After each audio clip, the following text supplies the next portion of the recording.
నాకు ₹1,00,000 కావాలండి. ₹3 వడ్డీ. సరేనండి. ఇందుకు డబ్బు దేనికండి? దేనికైతే మీకు ఎందుకండి, నా ఇల్లు తాకట్టు పెడుతున్నానుగా.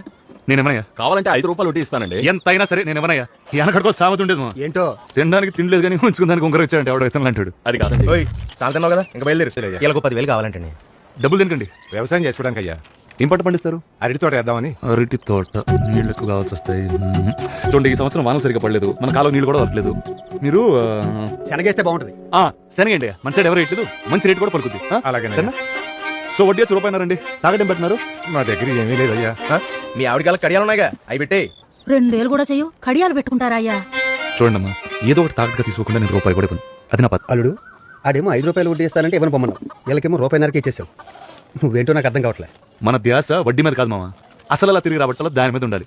ఇప్పుడు చూడు, మన అతను మంచి విత్తనాలు ఇచ్చాం, ఎరువు ఇచ్చాం, మనిషి చూస్తే కష్టపడే రకం, ఖచ్చితంగా పంటలు బాగా పండిస్తాడు. మన దగ్గర అప్పు తీసుకున్నాడు, చల్లగా ఉండాలి మామ. ప్రతి పనికి పద్ధతి ఉండాలి. లైఫ్ అనే దానికి లెక్క.